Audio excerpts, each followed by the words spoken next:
Estamos en comunicación con Javier Barrios, que es del movimiento venezolano Fe y Alegrías, movimiento de educación popular y promoción social que desde 1955 se dirige a la población empobrecida y excluida, que busca construir un proyecto de transformación social que tiene base en valores cristianos de justicia, participación y solidaridad.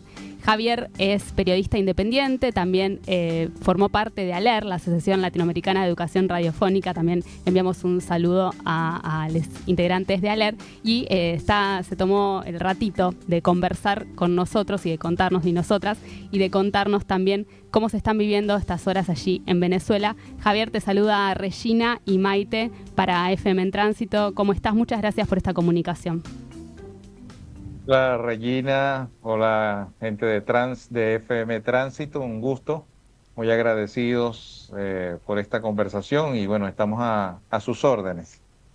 Bueno, primero preguntarte cómo recibieron las primeras declaraciones de Maduro, cómo se están viviendo estas horas también allí en Venezuela después de los bombardeos. Acá, por lo que llegaba, por la información, las primeras horas después de ese sábado, bueno, hablaban de una sensación de inseguridad, de la gente yendo a hacer compras en los supermercados, ¿no? Como esa necesidad de autoabastecerse de los productos necesarios cuando te sentís inseguro, insegura, ¿no? ¿Cómo estás viendo, cómo se están viviendo estas horas? Bueno, hay una preocupación y nerviosismo e inquietud y muchas interrogantes de parte de la población, ¿no? No, todavía no se ha terminado de comprender con profundidad lo que ha pasado, lo que ha ocurrido.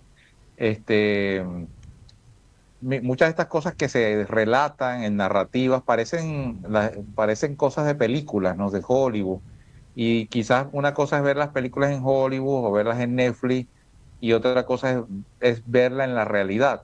Caracas eh, vivió una experiencia de bombardeo, de ataque, de movilización de 14 helicópteros con los llamados Delta Force o Ranger, esta gente que aparece en las películas, para ahora eran de verdad ocupando o interviniendo un país, ¿no? E interviniendo un lugar para, según la denuncia que hace el gobierno, secuestrar al presidente o, según la versión que da Estados Unidos, capturarlo, ¿no? O sea, porque hay hasta hay una guerra de categorías, de palabras, ¿no? Y indudablemente la gente está todavía haciéndose muchas preguntas.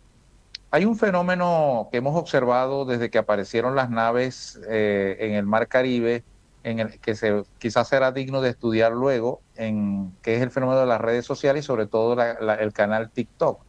Hay gente que ha montado cuentas, que han montado vigilancia, es decir, ha puesto las cámaras hacia el Caribe, hacia las playas, hacia los edificios, y pasa la noche conversando de todo, de política, de la vida, y están como en vigilancia con la expectativa de ver en algún momento lo que iba a pasar. Y se dio muchas imágenes que se observaron de los helicópteros, de los bombardeos, fueron captadas por cámaras espontáneas o teléfonos espontáneos de tiktokeros o espontáneos que estaban hay un lugar llamado Ávila o Guaraíra Repano, una montaña donde se ve toda Caracas y se pudo apreciar. Entonces es un fenómeno interesante de la comunicación, pero hay como dos sentimientos en Venezuela. Un primer sentimiento lo expresa los factores o la gente o los sectores populares que están a favor del gobierno, que respaldan el gobierno, y es un sentimiento pues de denunciar un secuestro, denunciar una intervención de carácter militar, de una violación a la soberanía del país y la violación del derecho internacional, y por supuesto una violación con objetivos de apoderarse del petróleo y de los minerales que tiene Venezuela. Ese es un sentimiento que expresa un sector de la población. Otro sector de la población, muy tímidamente, porque hay algunas limitaciones en el país, ha expresado quizás no una satisfacción por la invasión o la acción militar de los Estados Unidos, sino algo de satisfacción agridulce por el secuestro, la llamada captura del presidente Nicolás Maduro, porque sienten que en él ubican una responsabilidad.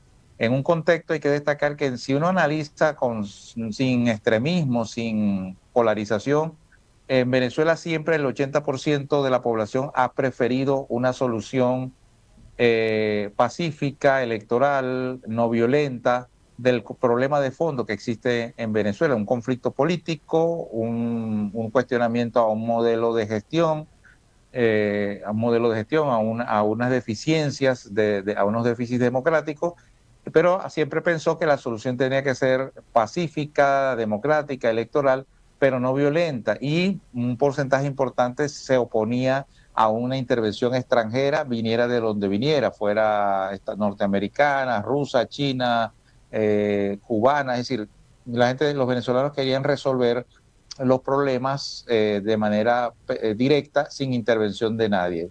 Eso quizás hay que destacarlo porque sigue estando en el espíritu. Nadie quería, y me atrevo a jugármela, que aunque la gente quería algún cambio, porque el 80% expresó una necesidad de un cambio en Venezuela, no querían que el cambio se diera de manera violenta, porque piensan, hay sabiduría popular de que el peor es el remedio que la enfermedad. Eso es un poco, hoy han pasado cosas en Caracas, en la conversación puedo ir como relatando. Sí, claro, nos interesa saber qué están pasando en estas horas. Nuestra sensación también, mirando el escenario internacional y también el escenario de la región, es que si bien han habido determinados pronunciamientos, ¿no?, en contra de por supuesto del bombardeo, de la irrupción de Estados Unidos, de las declaraciones de Trump diciendo que iba a asumir que Estados Unidos iba a asumir la administración de Venezuela, es que no ha habido una respuesta, un repudio en bloque de manera integral, por lo menos por parte de la región, ¿no? Organizaciones como la CELAC, que en otros momentos tuvieron protagonismos mayores, no están logrando consensuar, ¿no?, ponerse de acuerdo. Sí, yo creo que yo creo que ocurre lo mismo tanto internamente como en el mundo internacional. Claro, hay países como Brasil, México, Colombia, Nicaragua, que se han pronunciado, digamos, se han pronunciado y han rechazado. Rusia, China, han rechazado y han cuestionado y condenado esta acción, porque más allá de los sentimientos, es una acción preocupante, porque es intervencionismo, es otro país, y se vio la cláusula internacional, la 26 de la ONU, que ningún país debería por ninguna razón intervenir en otro, ni desplazar a un gobierno, así el gobierno tenga algunos cuestionamientos, porque de alguna manera tendrían que ser los propios mecanismos que son lentos en algunos casos, pero son los mecanismos que el mundo se ha dado para resolver los conflictos y las dificultades que puedan tener. Por lo tanto, yo creo que nadie, dentro de una gran parte que tiene un sentimiento humanista, transformador, democrático, nadie quiere que las soluciones sean violentas, y menos así, como han ocurrido. Dice la abuela en el barrio, muchas veces dice que lo que mal comienza, mal puede terminar. Entonces, lo que puede comenzar con violencia, como este hecho, puede terminar en más violencia. Entonces, decimos, peor es el remedio que la enfermedad. Otros dicen, de Guatemala para Guatepeor, dicen algunos sectores. Entonces, yo creo que hay un sentimiento agridulce. Y además, después de haber escuchado a Donald Trump, que no es un invento eso. Donald Trump dijo, vamos a gobernar, vamos a manejar a Venezuela, nos interesa, la prioridad ahora es el petróleo, las carreteras, la transición todavía no es prioridad. Eso ha caído mal, no ha caído nada bien en algunos sectores que que estaban al principio entusiasmados con un cambio por esa vía, pero ahora indudablemente hay un desconcierto y una incertidumbre. Hoy en Caracas se han generado 3 hechos importantes. Bueno, uno, hay que destacar que hoy se ha dado la reunión del Consejo de Seguridad de la ONU, un gran debate internacional, muchos países condenando la acción de Estados Unidos. Por otro, algunos han tenido algunas posturas condenando la intervención, pero justificando de alguna manera lo que pasó. Pero bueno, quizás todos coincidieron en que lo que venga a partir de ahora se pueda resolver de manera dialogada, negociada, pacífica, y me pareció que hay coincidencia en que debería consultarse al pueblo, debería haber una consulta al pueblo, que el pueblo, a través de en Venezuela la Constitución prevé la consulta vinculante o prevé posibilidad de elecciones, de tal manera que el pueblo sea el que se manifieste y exprese qué es lo que quiere. Yo creo que nada se puede hacer a espaldas del pueblo, y ojalá que el gobierno de los Estados Unidos comprenda esa situación, y los actores de oposición también lo comprendan, y los comprendan los actores que están en el gobierno. Hay que destacar que aunque Maduro salió, está siendo investigado allá en Nueva York. Hoy la presidenta, hoy Delcy Rodríguez, su vicepresidenta, ha sido juramentada en la Asamblea Nacional, en el Parlamento, como presidenta encargada de la República. Hoy se instaló una nueva asamblea parlamentaria que fue electa hace algunos meses. Hoy se instalaron.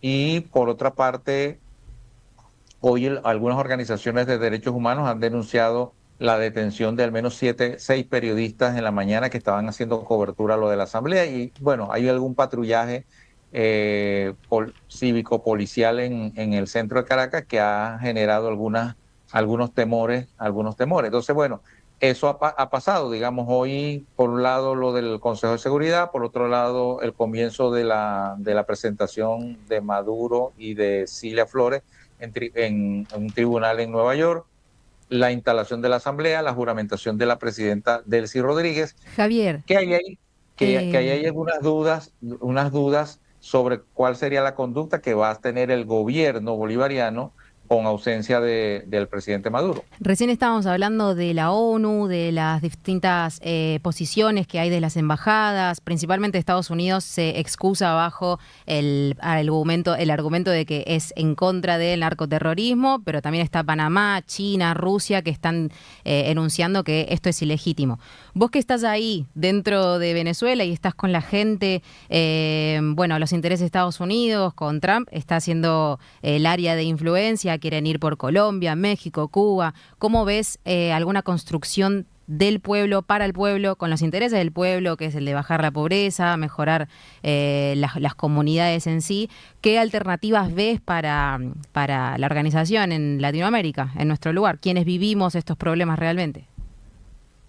Es complicado poder ver alternativas, porque también no podemos desconocer lo geopolítico. Por un lado, en política no hay buenos y malos, hay políticas e intereses, y los intereses responden a ciertos elementos de economía.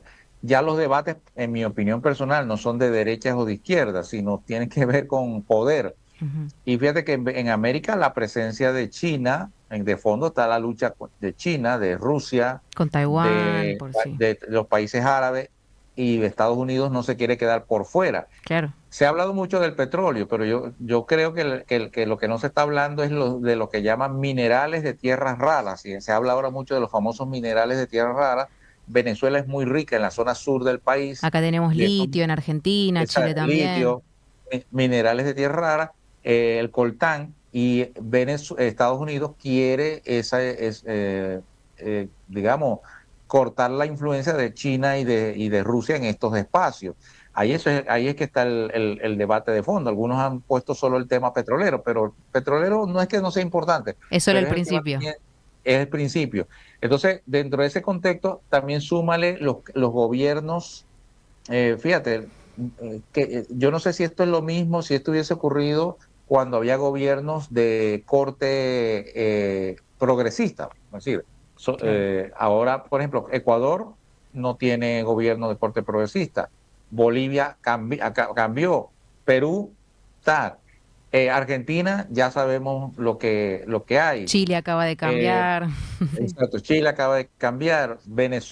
Tenemos solo Brasil y México. y Colombia. Entonces, y México. Entonces, con claro, Claudia poder construir alternativas desde lo gubernamental, por ahí parece que no es fácil. Luego, Uh-huh. desde los pueblos, yo sí creo que los pueblos, creo que un tema a revisar es que de alguna manera cuando llegaron los gobiernos progresistas, muy buena noticia, y la gente se alegró y se alegró de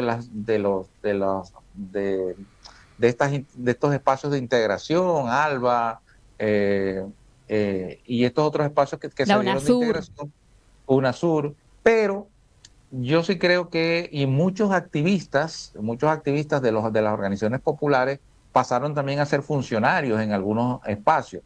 Yo creo que esto, creo yo, es una opinión, eso le quitó cierto elemento de autenticidad y de fuerza, de movimiento a algunas organizaciones. Creo que la alternativa es volver a la esencia, entender que más allá de quien esté en una silla, creo que los pueblos tienen que recuperar su protagonismo, recuperar sus mecanismos de participación, sus mecanismos de incidencia, su capacidad de moverse, su proyecto, su propio proyecto político, social, y sobre todo desde varios enfoques, desde el enfoque de derechos humanos, desde el enfoque de la transformación, desde el enfoque del cuidado de la casa común, desde el enfoque de la vida, desde los enfoques políticos, y no solo desde el enfoque de la opción de poder, que es importante, porque creo que eso le devuelve a la autenticidad y devuelve capacidad de influencia. Creo que por ahí eso. Y por supuesto tratar de que haya más democracia, más consulta, más participación auténtica, real, y que eso sea vinculante y que se pueda tomar en cuenta. Las constituciones que tenemos los países son buenas, tienen buenos elementos, hay buenas herramientas legales. El problema no es hacer más leyes. Creo que es que lograr que las leyes que existen se cumplan y entender la lógica del poder. Hay toda una línea una línea de lo económico que hay que debatir, toda la línea del extractivismo. Indudablemente los países para sostenerse están apostando más a temas de extractivismo, minerales, porque son las herramientas que producen plata más inmediatamente, pueden producir recursos para sostener el cumplimiento de los derechos humanos y políticos en la gente. Entonces, creo que la clave está en reconfigurar, refundar, diría yo, todo el resignificado del movimiento popular, de la organización popular, hoy con las nuevas herramientas de comunicación, hoy con las nuevas herramientas de movilización, pero creo que hay que desconectar, porque creo que esa conexión que hubo con el poder cuando hubo gobiernos progresistas, eso probablemente ayudó mucho, impulsó, pero en otros casos creo que Opacó. Le quitó fuerza y opacó. Opaco. Clarísimo, Javier, todo lo que nos decís. Muchísimas gracias por este reporte también de las últimas horas en Caracas. Seguiremos muy de cerca porque nos interesa mucho lo que está pasando allí. Un abrazo muy, muy, muy grande y seguimos conectadas y conectados. Muchas gracias a ustedes. Escuchábamos, ¿no? Veíamos también a Javier Barrios, periodista independiente.